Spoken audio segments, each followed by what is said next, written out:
Those cries and tears can be tough to bear and harder to quiet.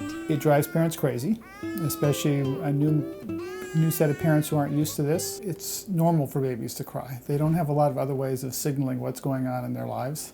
Desmond Runyon is a practicing pediatrician and professor of pediatrics and social medicine at North Carolina Children's Hospital at the University of North Carolina, Chapel Hill. Babies cry for all the reasons you can imagine. They could be hungry, they could want attention, they want stimulation, to be in touch. Babies cry, and the parent has to be a little bit of a detective. Fortunately, there are several things you can do to calm your crying baby, starting with looking for the most common culprits. The first thing is there something that I need to attend to? Has the baby been fed? Maybe the baby's hungry again. I can tell if she's hungry because she will be sucking on her hand, or her little mouth will be trying to get something. It might simply be a case of a dirty diaper. The diaper's a little soiled there. It might be a good. If that's not it, perhaps your baby needs to burp or pass gas. To burp him, lightly pat his back. To help her pass gas, fold your baby's legs toward her tummy a few times or move them gently in a pedaling motion. Your baby may be crying because she's hot or cold. Usually your baby can wear the same number of clothes and layers that you're wearing. If it's colder than about 68 degrees Fahrenheit, adding one more layer or swaddling your baby can help make her more comfortable.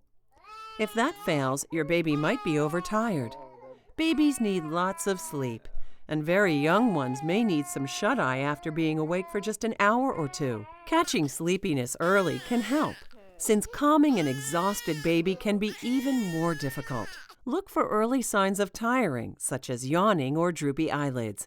Sometimes all your baby needs is attention or a change of scenery. Try making eye contact and talking to her or taking her to another room. If that's not it either, your baby's cries could be prompted by a small irritation, like a hair wrapped around a finger or a clothing label scratching her skin. So inspect even where you least suspect. If your baby's cry sounds different than usual, take his temperature and trust your instincts. Don't hesitate to call his doctor if he's inconsolable. He may be sick and need medical attention. Sometimes, even after you identify the cause of your baby's cries, your baby needs some help calming down. And sometimes babies just cry for no real reason. That's when you need a bag of tricks for soothing a fussy baby. Different babies respond to different methods, and what works one day may not work the next. So just give these comfort techniques a try. Soothing a young baby won't spoil her. Motion can work like a charm. You can walk around with the baby. Many people know that their baby starts crying as soon as they stop walking. Driving the car, that motion seems to work. And then just comforting. Sometimes the rocking back and forth like this will do it too. Babies who have the inner ear stimulated a little bit often stop crying. So I'll put a baby in my arms and just gently move around back and forth. It's that vestibular stimulation in the inner ear. And so that's why rocking chairs work. And so you can either rock a baby in your arms, you can get an infant swing, and that appears to make a difference in terms of calming babies. Newborns like to feel as warm and secure as they did in the womb. Try snuggling with your baby or swaddling him in a light blanket. This can calm a young baby almost instantly. Babies often like noise.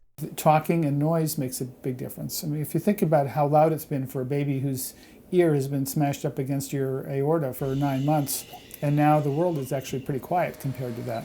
And so noise and music and hair dryers make the baby feel a little more at home. Shushing loudly in your baby's ear and turning her on her side or stomach when she is awake can often help a baby feel more secure. Sometimes your baby may just want to suckle. So you can give a baby their own hand, or you can use a little finger. A pacifier can do the trick too. Most babies can be calmed or quieted. If nothing seems to help and you know that your baby's not sick, you may just have to ride it out. Every baby has a fussy period. Some babies have 2 minutes of fussy period. Some babies have 3 hours of fussy period. It's biologic, and it happens in Botswana and hunter-gatherer societies. It happens in the United States. It happens to chimps.